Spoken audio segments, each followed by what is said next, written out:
Hey, what's up, YouTube? Good Lord. YouTube, what's up? How y'all doing? It's your boy Mike here. It's Solid State Alchemy, and we're going to take a look at. Let me get this down off of here. Woo. Don't put liquid up above where you got an open grate top on the PC case here. So I got the Ryzen 5 1600 AF firmly ensconced inside the Lian LI Lancool 2 case here, and it's working well. We're gonna fire it up here so you guys can see the pretty lights, and going live with the fireworks in 3, 2, 1, boom! Wow, look at that, nice, beautiful case, beautiful case. So this is all closed up. I do have this one side panel open right here because I have my my benchmark drive. I just being lazy, honestly, and didn't put it in drive tray. It's still in the drive tray actually for the i3-9100F. So I'm being super lazy and didn't slot it in from the front. So I have one panel open on the chassis, but there's little to no airflow out of the bottom here on this backside bottom panel because of the power supply unit shroud. So we're going to take a look at there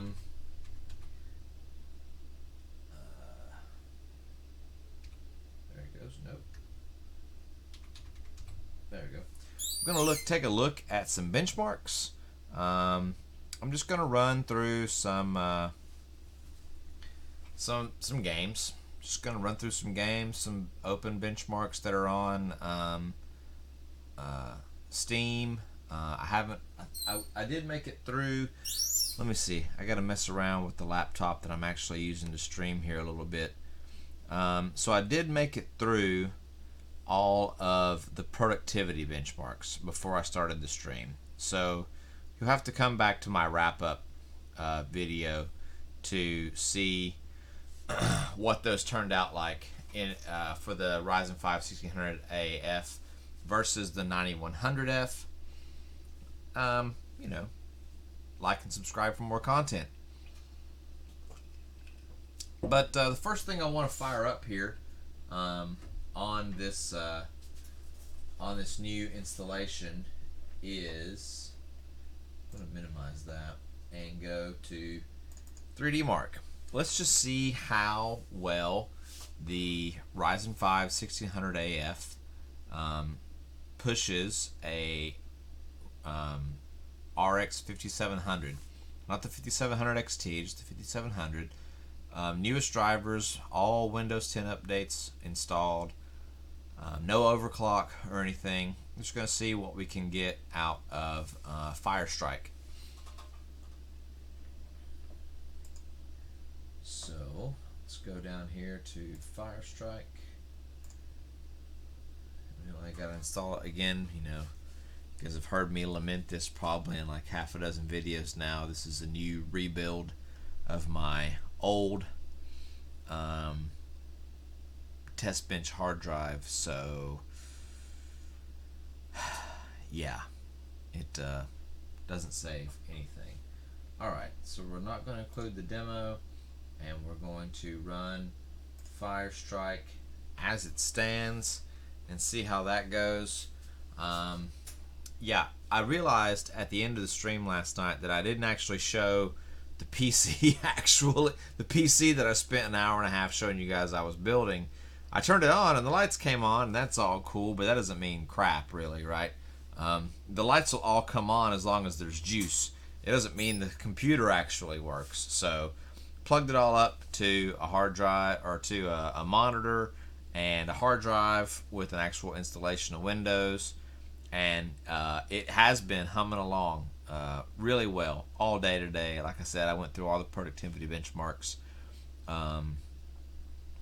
for the Ryzen 5 1600 AF with no issues. So let me know if you can hear that in the comments. Let me see if I can get to my live stream Facebook page. Yeah, there's nobody.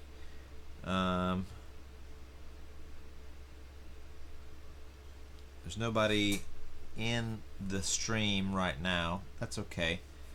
We're going to keep at it.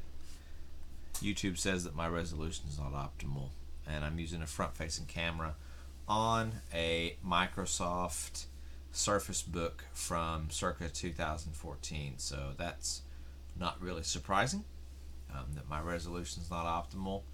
You know, I'm just doing what I can here. Live streaming, my point and shoot camera that I was making my videos with does not do HDMI video out. You cannot stream with my Panasonic Lumix, the model that I have. It has a micro HDMI out, and you can connect it to a capture card, but doesn't broadcast any video. So that is disappointing. So I need a new video camera to stream. I wanted to buy a Logitech Brio 4K, but then coronavirus hit and everybody needed to work from home, and those things went from being about $180 to being about $480 overnight.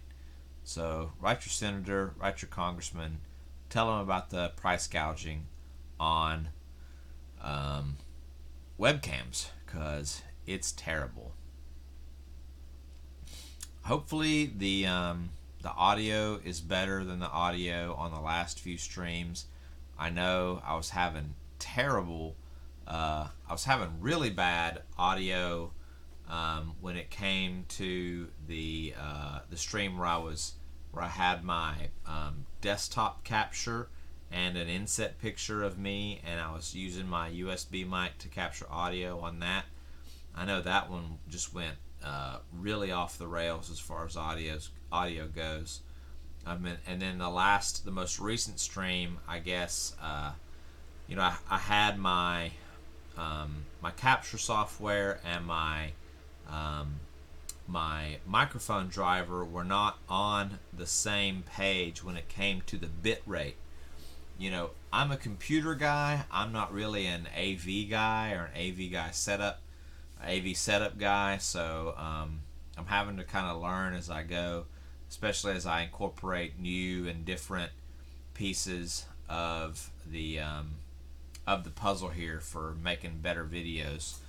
So far, I do like the live stream version. I just like to talk, just talking to the void, screaming into the void.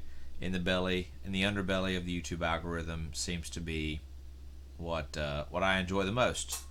No idea why that is. So, okay, Fire Strike completed. We got an 18646. I got a little spreadsheet on my laptop that I'm also using to stream to you guys. So you're gonna stare at my face, hello, as I enter in my hard data count of what the video card and the CPU together actually accomplished here. So 18646 is a pretty decent number. And then we got a graphic, put that in the wrong column. And then the graphic score for the 5700 was a 23,849,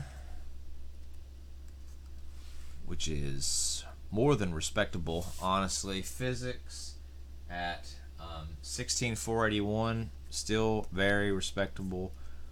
I don't know if you guys remember any of the scores from our most recent Ryzen Zen Plus CPU, which was the 2300X. It definitely did not return a 16,000 physics score for sure. 7645 for the combined score. Let me see if I can get that up. I can tell you guys what the Ryzen 3 2300X returned on the Fire Strike's here. Let's see. Just as a quick comparo, right? So Firestrike physics for the newest BIOS, that was an 8,887, 8,936 for the average, compared to a 16,000 for the AF. So yeah, so double the score. It's got triple the threads and double the score, but still, you know, more is more, better is better. So let's go back and we're going to run that again. Like I said, you know, I always run these 3 times back to back. I usually run them closer back to back than that, but I'm on this live stream with you guys, and I was busy talking and wanted to share with you what the Ryzen 3 2300X had done in comparison to the 1600 AF. Pretty decent. And the reason I'm running all these numbers again is because, you know, I compared the 1600 AF to the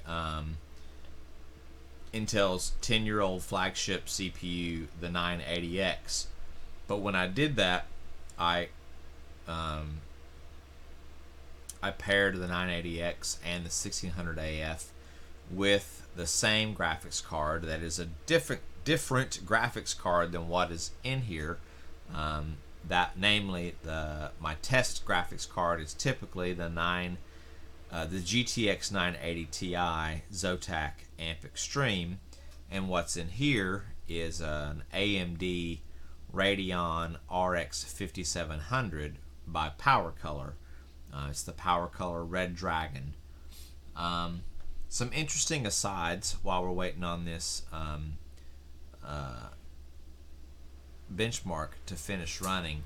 So I've recently purchased 3 Radeon or 3 PowerColor Red Dragon video cards, 2 Red Dragon RX 5700s, one for this build and one for the Core i3 9100F build that's in the same exact chassis, and one RX 5700 XT for my son's computer in the Snowblind Element.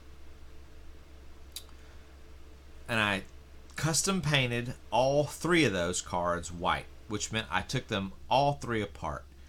And when and before I did that, I watched a YouTube video of Gamers Nexus, Steve, Tech Jesus as he's known, Steve on Gamers Nexus, taking a Red Dragon RX 5700 apart. And it looked very easy, and I followed the exact same way he did it. And what was interesting was when he took his apart, on the back plate of all 3 of those cards is metal, right? It's aluminum as far as I can tell, and that means it's conductive, and it would act as some manner or to some measure a heat sink if it had a thermal interface with the graphics card. And a lot of the RAM and VRM are flip chips, meaning they have a significant portion of their heat is deep in the PCB and radiates out the back of the card. Only one of my cards had thermal pads on the back side of the GPU PCB, the actual board itself, circuit board itself. Only one of those had a thermal pad between the back of the circuit board and the back plate, the aluminum back plate, meaning 1 out of 3 was able to use the back plate to any extent to sink heat away from the card. And I thought that was pretty interesting. And they were all from about the same manufacture time period too, which is also, I'm not sure what's going on over there at PowerColor, like why some cards it was one 5700. The 5700 XT had no thermal pads between the back of the card and the back plate, and one of my 5700s had no thermal pads between the back of the card and the thermal plate. Now, I bought some thick 2mm thermal pad material, and I may fix that for all three, and I'm probably going to test out as best I can. I don't know how I'm going to get the testing material in there, because I don't think there's any software that will measure the VRM temps as far as I know, or the RAM temps. So I don't know. More to follow on that, but that was interesting. We finished up our next in the series of tests here, 18657. So that is comparable to the 18646 we received on the first test. 18657 for a total score, and the graphics score this time was 23903,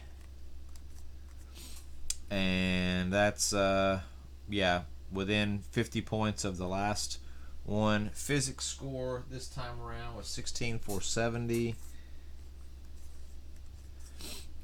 within 10 points of the last one, and the combined score of 7626, again within 20 points of the last score. So we'll go ahead and we'll run this again last time. So very consistent results here for 3D Mark with the Ryzen 5 1600AF coupled with Radeon RX 5700 by Power Color, the Power Color Red Dragon. Yeah, overall these systems seem to run like tops. Both of them do. No issues. I really, can't say enough nice things about the MSI Mortar series of graphics cards. Where's mine? Yeah. Ooh, not graphics cards, motherboards.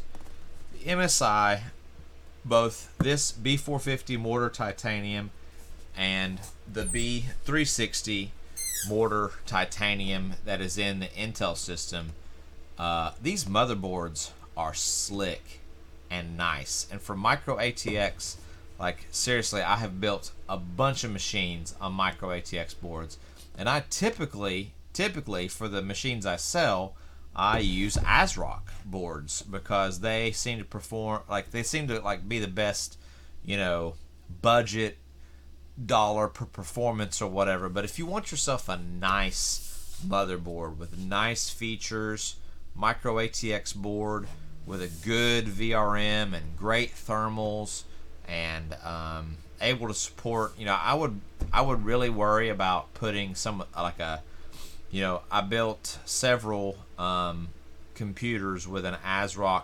B450 motherboard at the top, the low end of their range, right, in a B450, and I would not want to put a Ryzen 9 3950X into one of those, but I would put a Ryzen 9 3950X into this motherboard right here all day, every day. No issues. These motherboards really are very nice. And again, MSI did not send me these. I've just been working with this motherboard and its BIOS and its Intel Compatriot and its BIOS in the other machine for the past better part of 2 months now, working with these two boards, and I have just absolutely I'm a little bit smitten, if you can't tell. They really are. The BIOSes are great. The build quality is just second to none.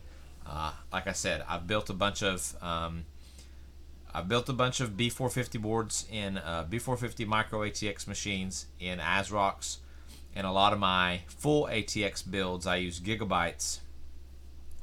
One of my go-to boards is the Gigabyte AX370 Gaming K7. Here, I'll grab you another board or box here.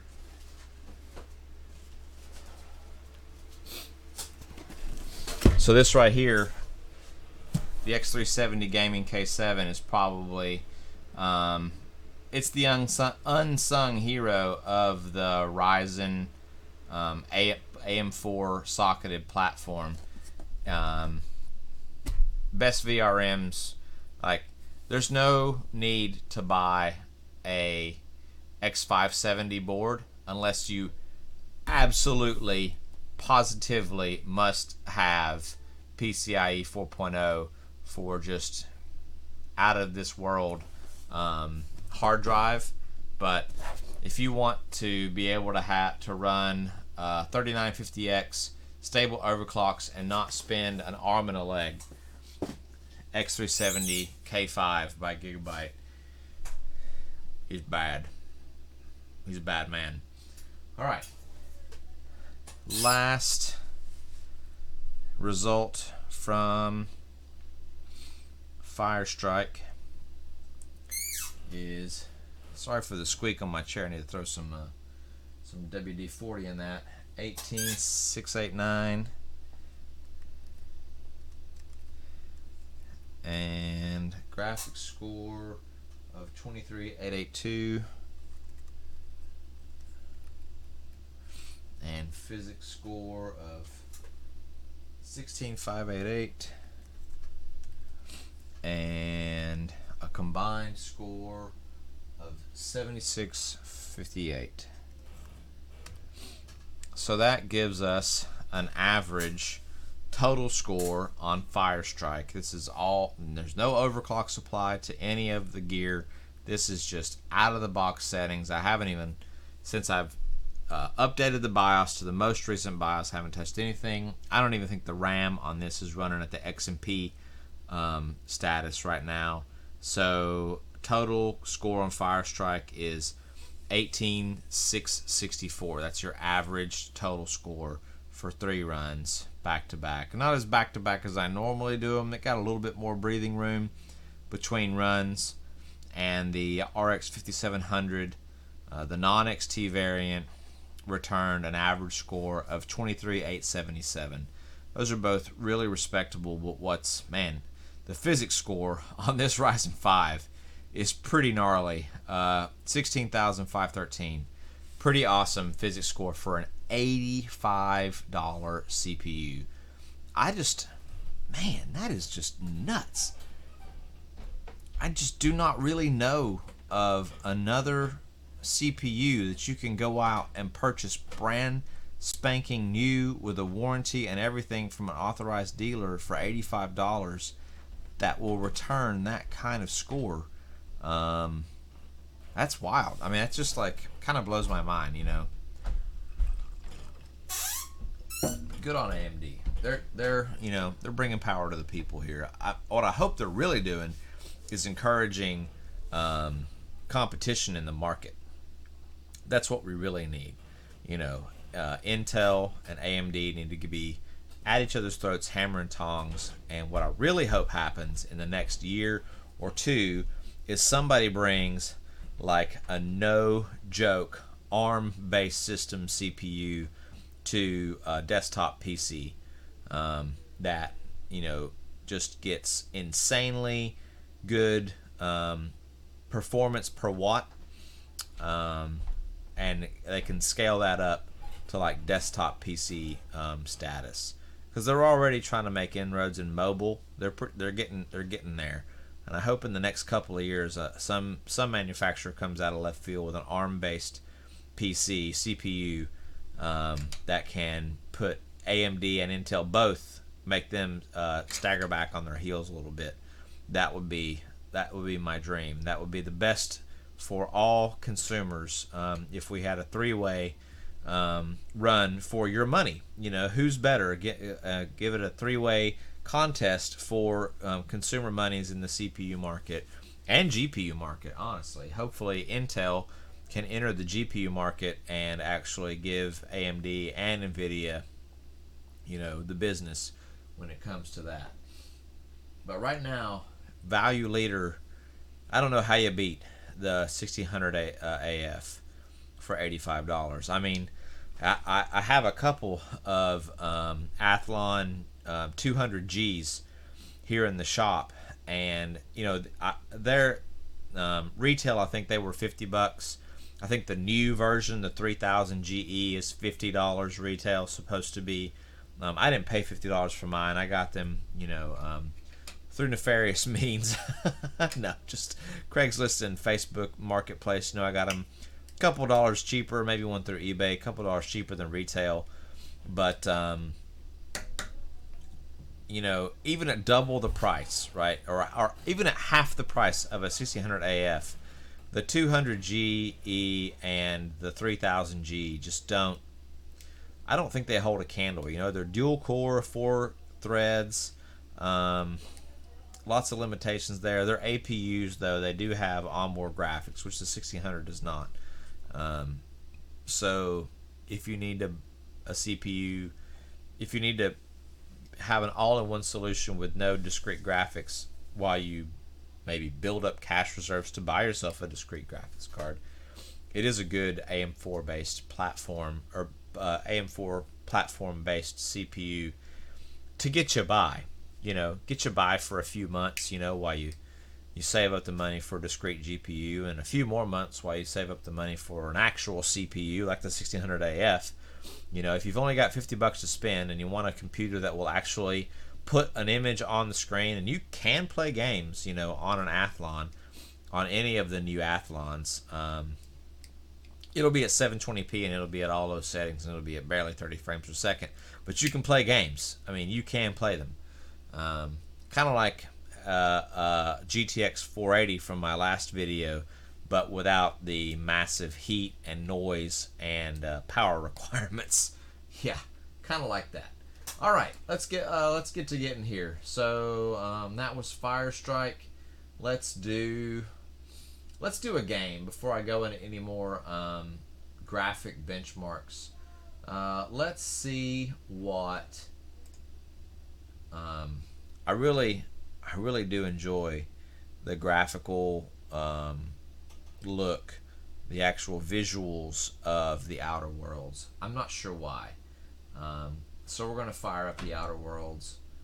I just think it looks neat, for no other reason than that. We're going to fire up about the Outer Worlds here off of my Xbox Game Pass for PC. If my short-sighted NES can actually pick it out here. Dirt Rally to South. There we go. Outer Worlds. Play. It's a giant screen, but it makes everything look super tiny. I know I sound like an old man when I say that, and that's because I am. Yeah. I text my buddy Jason. He may not even know that I'm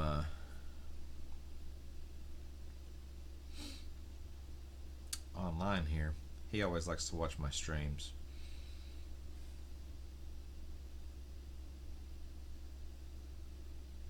Streaming live time now.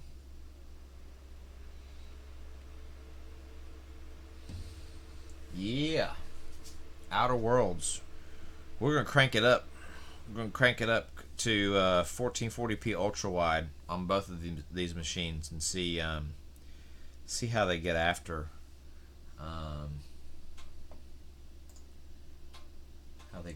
I'm gonna keep it on low settings though, because I don't want the GPU to get in the way of what we're testing. CPUs here, right? So when you do that, you play a delicate balance, right? Because if you set the graphical settings super high on your and you put the load all on your GPU, then the GPU is just like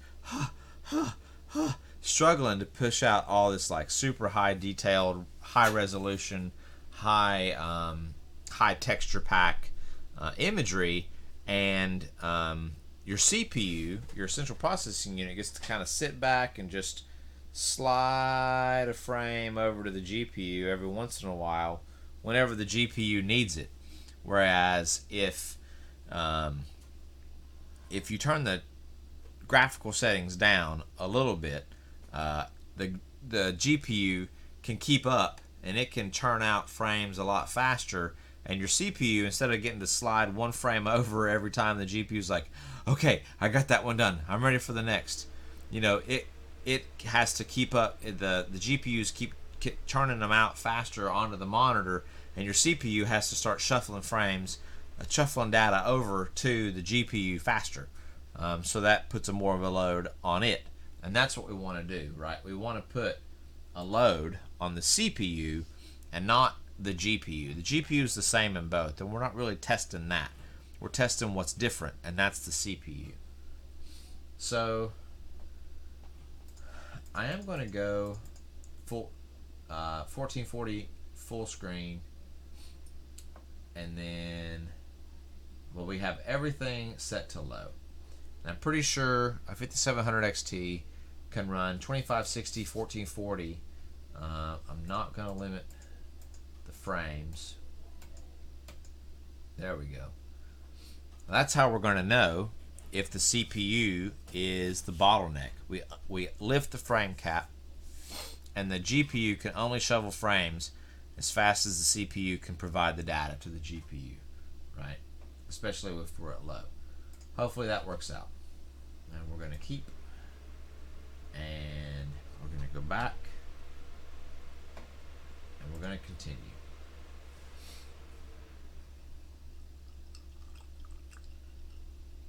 And we're going to libation. Doing good here. Let's give you guys some different visual candy here. What do we got? Yellow. Is there anybody actually on the stream? It's always an interesting question. Live stream. Jam. Gaming. Real gamers don't need a backplate. Just use DDR2 as a backplate.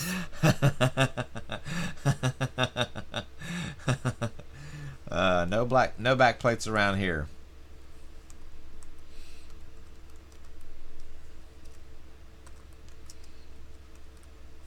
Oh, you're talking about using DDR2 as the backplate for the GPU. I thought you were talking about the backplane for the hard drives with their hot swap deal or whatever. Well, the backplate is like the only part that you actually see of the GPU. It's the only part you actually see through the tempered glass, or Gauss if you're me and you have fat fingers. And Jam definitely has enough DDR2 in a bucket in his basement to work as a backplate. You should cobble that together and sell it on eBay. DDR2 custom backplate, because that would be freaking awesome. Yeah, so we're not going to do that at all, though. Oh, geez, Deb. I went ahead and I killed these guys. And, oh, nope. F7 for capture. And now I'm in a firefight. Ooh, I'm stuttering.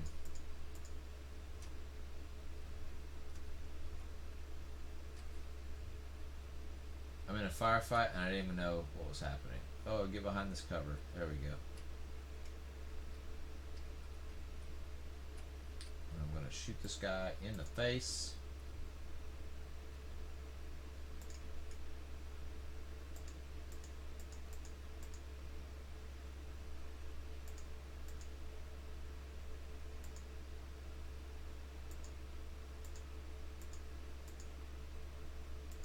And these hooligans do not go down very easily when you're using this janky old pistol. That is for sure.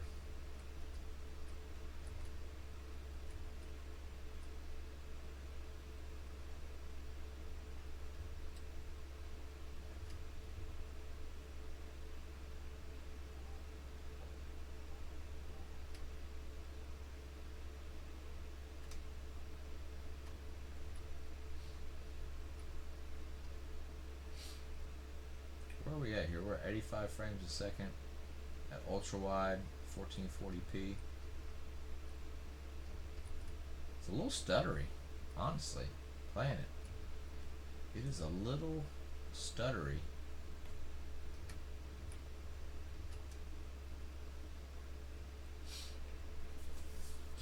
Alright, so we had a little firefight there. That was fun. And then I'm going to keep walking down this road here for a little while. See what we run into. Yeah, it is a little stuttery. I'm surprised.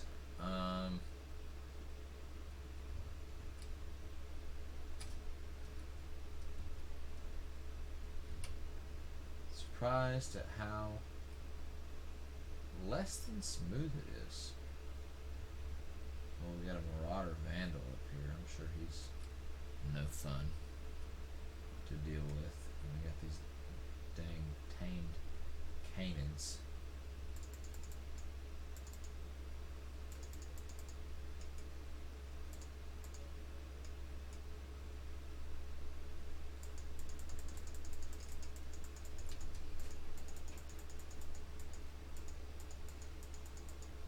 Oh, and I died.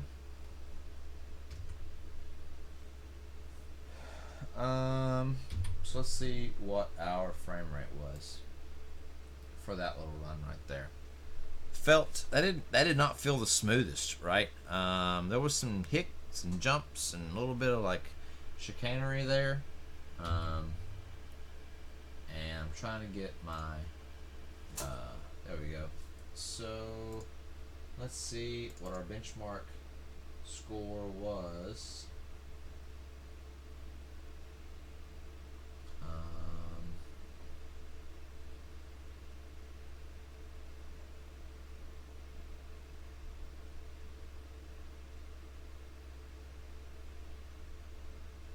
Yeah, that's what we just did. So let's see, 90 frames a second average. Ooh, yeah, 45 frames a second minimum. And then 112 average, or 112 maximum.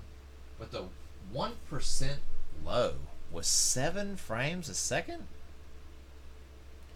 That doesn't seem very good. Again, though, that's why we run, 3 back-to-back kind of tests here to see if, kind of average that out. But seemed a little bit skippy. But let's go ahead and close our benchmark file out, and then we're going to continue. Actually, we're going to load game.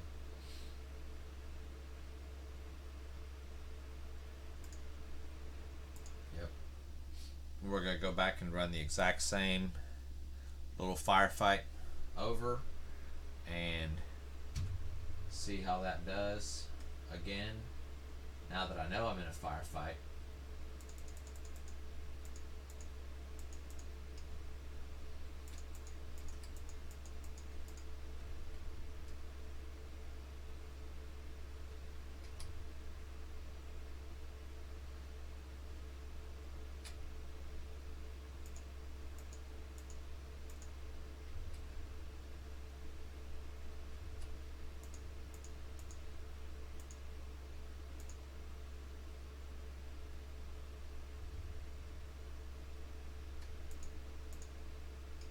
Ooh, catastrophic kill.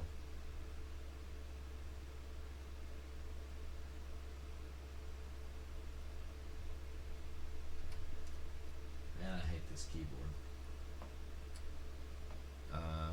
Yep, I'm gonna take all that.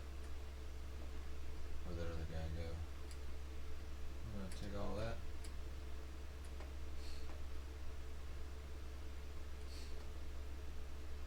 Okay.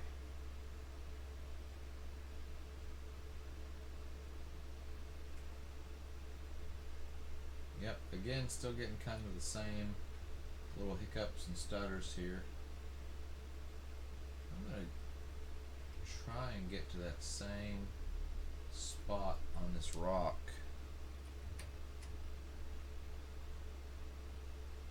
Over here.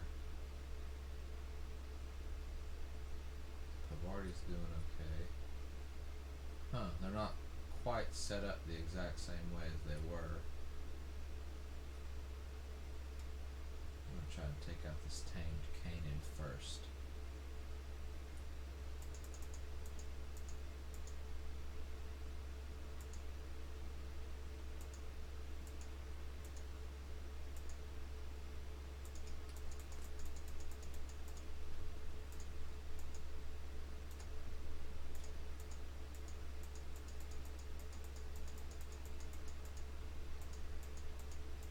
Oh, he got me again. And let's see. Let's see how we did that time. Maybe it's a little bit better.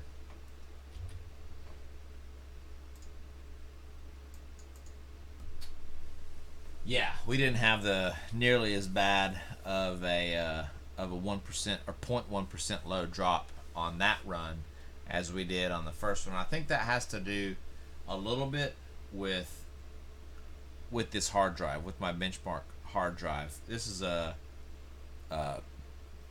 solid state hybrid drive, so it has like a chunk. I think it's like 16 megabytes.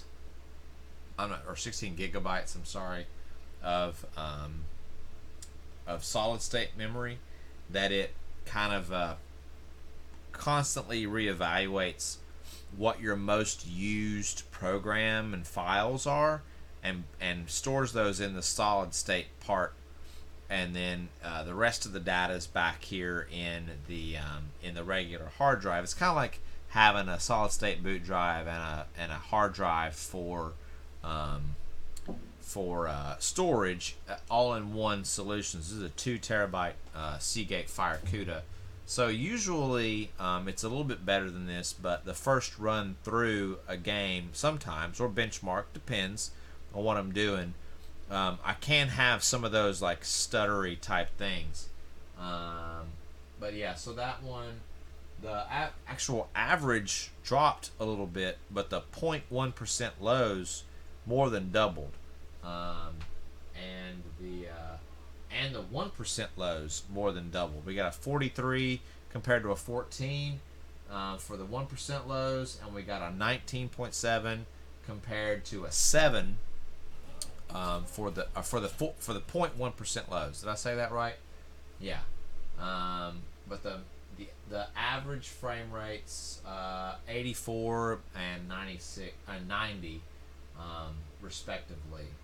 90 for the first one, 84 for that last one, but overall smoother, even though we had a lower overall frame rate, average frame rate. Smoother, but a little bit slower. All right, one more time. Get in there and kill some of these dang canids. Oh, it keeps doing an autosave on me that I don't like. There we go. Go back to this one. Here we go. Okay. And we're recording. And we're live.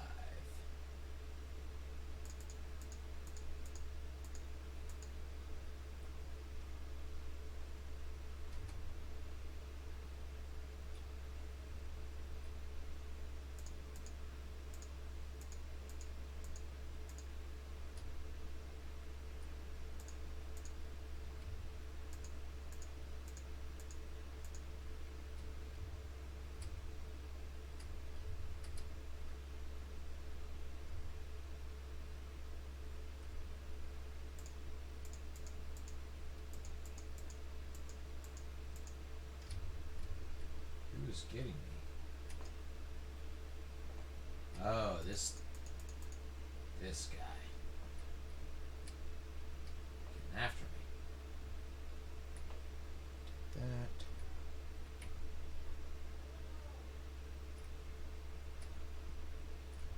No,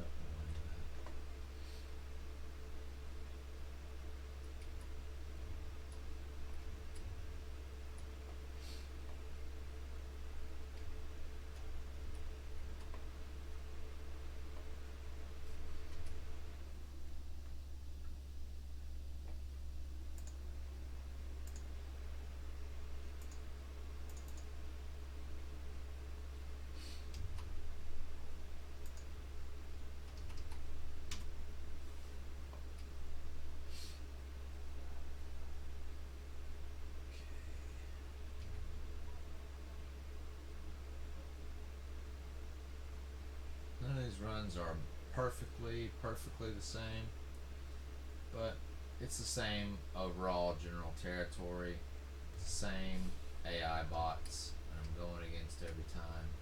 So, generally speaking, it's pretty decent. Pretty decently the same.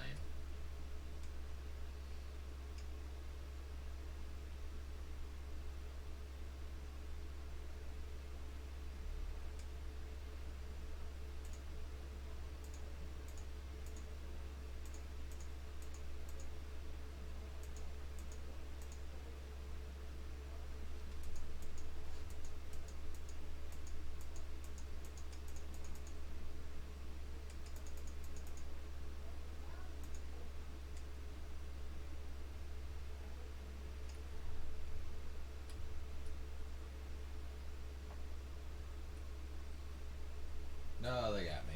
Got me again. And last time. So now you see, this is how I spend my day, right? This is how I spend my day in this dang old quarantine.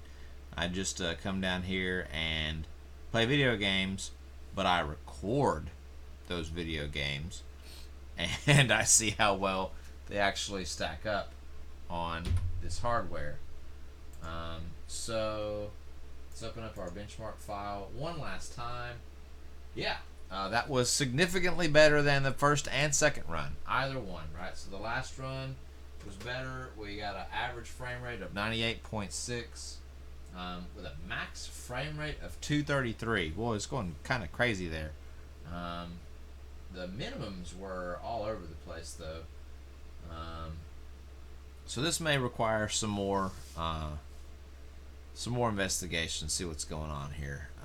This is something I do when I get test data that's inconsistent and doesn't really pass the muster, right? So Outer Worlds, the first benchmark pass, and that one little section there seemed to have some hiccups and stutters, and yeah, I noticed those as I was playing them, and I attributed that to my solid state hybrid drive. The second pass was really smooth and had good frame rate, average frame rates, and good 1% and 0.1% low frame rates, better than the previous run. But this, and I didn't notice any hiccups or stutters or whatever in that second run. If you watch the video, you'll hear me say, "Oh wow, this is a little bit like jerky here and there on that first run." Second run, very smooth. Third run, I didn't notice any stutters or frame drops or anything like that. But the data recorded by MSI Afterburner and Riva Tuner says that I had crazy terrible frame drops, which were imperceptible to me for the 0.1% and 1% lows. I don't know if I just missed them because I was caught up in the game or what. Or maybe it was because I activated the menus, which I didn't do on the previous two runs. That could have been an oversight on my part. I probably should not have gone into the menu. I was trying to keep my guy alive so that I could get to the same point I died in the first and second runs. Maybe the menus, when you activate those, the transition there drops your 1% and 0.1% lows down really low. Now that's not really something that you're going to notice in game. If you're transitioning to a menu, you don't really care if there's a hiccup, and your frame rate drops down. The game frame rate in a menu is not really gonna, lead you to be able to kill the bad guy any better or not. And you're never really gonna notice it as you manipulate the menu either. So I may toss that last run out and run one more where I make sure I don't go into the menus, just to make sure that there's a control there. I don't want to change too many things at once. and then have my results be invalidated because I'm not keeping my runs consistent one to the next. So you can see kind of how tedious this is. This is just a little sneak peek. I'm not going to talk for too much longer. I'm not going to take it through. I'm going to do this for like 25 games, right? Now some games have built-in benchmarks that where all I have to do is click a button and it just goes, and I don't have to play the same scene over and over like Bill Murray and Groundhog Day. But some games don't. The Outer Worlds does not. So I have to do that. So I'm going to do that for 25 games. I'm pretty sure I have 25 games in my library that are like, AAA titles from either recent or fairly recently new, to let you know, like, and bring real, unbiased, unsponsored content to the masses here about, hey, what is a good case that you can buy? Hey, what is a good motherboard that you can buy? And what is a good CPU that you can buy? And that's really, the whole point of me being down here in my basement, in the underbelly of the YouTube algorithm, just screaming into the void of 17 subscribers, hey, at least those 17 folks will know what I think and what a real person trying to do real tests has concluded about real hardware when they weren't paid a dime to say those things about them, right? I say that they weren't paid. That I wasn't paid a dime. Now I am actively trying to make money off of this hardware, but it's not by selling you content. It's by selling this hardware on to hopefully a user who will get years and years and years of good use out of it. I'm not trying to short sell anybody here on my local market. Don't crap where you sleep or eat, and I sleep and eat here, so I'm making sure that the people who buy my gear, if I put it together, they're getting what I believe to be the best, the best value I can provide for them. That's just a little disclaimer. I just want to make sure that everybody understands that I'm not being paid to say this. I'm not sure why anybody would pay me to say anything, but I do sell this equipment, locally. But I don't associate any of those sales to this YouTube channel either. At least I haven't. I may in the future. I don't know, and that's my decision to make, and nobody else's. So that's what I'm going to be doing here for the next couple of days. Probably is going through a bunch of games on a Ryzen 5 1600AF, Lian LI Lancool, and an i3 9100F in a Lian LI Lancool, in almost as identical a setup as I could get them. I will make sure that the back panel of that other computer is open when I test it, so the airflow and heat and everything will be exactly the same. So yeah, look forward to that's going to be a canned video. I'm not going to do a live stream on that. I'm going to record it and edit it and put numbers on the screen and stuff like that, try to be like an actual professional. So let me know, obviously.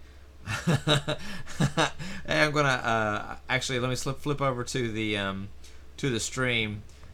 Jason Crawford says Fat Nancy should pay me for that sponsorship. You know what? I would pay Fat Nancy's if I could be in Pulaski, New York right now, salmon fishing, or this fall, for sure. Yeah. Thank you for commenting on the stream. Thanks for Jason Crawford for giving me some feedback on the audio on the last couple of videos. I went into my capture software and I went into the settings on my microphone and I tried to get them to sync up as best they could. Let me know if the audio sounds real and natural on this stream here. I know the last couple of streams I've had some ridiculously difficult times with the audio sounding right, and I think I've got it right. But if it sounds off, if my voice sounds super low and sounds like I'm talking slow like the dude from Green Mile, or not that I don't talk like that all the time, or if there's like crazy distortion like there was when I was doing the screen capture video or anything like that, please leave a comment on the live stream so that I can see that. And yeah, appreciate your time. Jason says yes, best audio so far, so thank you for that. Very much appreciated. Hopefully I've found the magic sauce.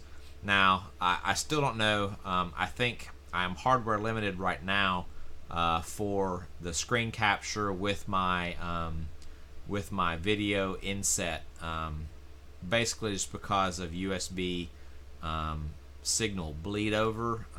This laptop was just not meant to do this, I don't think, and that's why I'm looking over to my left. I have a bunch of parts in boxes and parts that are half assembled for an actual streaming / video editing computer that I've been saying for weeks and months now that I'm going to build. It's going to be water cooled and tubed, and tubing and water cooling is a pretty daunting task. Yeah, anyway, so that's it. So that's what I'm going to be doing for the next couple of days. You just wanted to give you a little sneak peek into my testing methodology and how this all goes down here in the basement, in the underbelly of the YouTube algorithm. Again, my name's Mike, and this is my channel, Solid State Alchemy. You're more than welcome to join me over in my Discord, Solid State Alchemy. You can find me on Facebook at Solid State Alchemy, and you can find me on Twitter at State Solid. That's on Twitter. Right now, I'm the only person who follows me. I follow myself from my personal account. So, give me some love on the tweets. Yeah, I'll catch you on the next one. Thanks.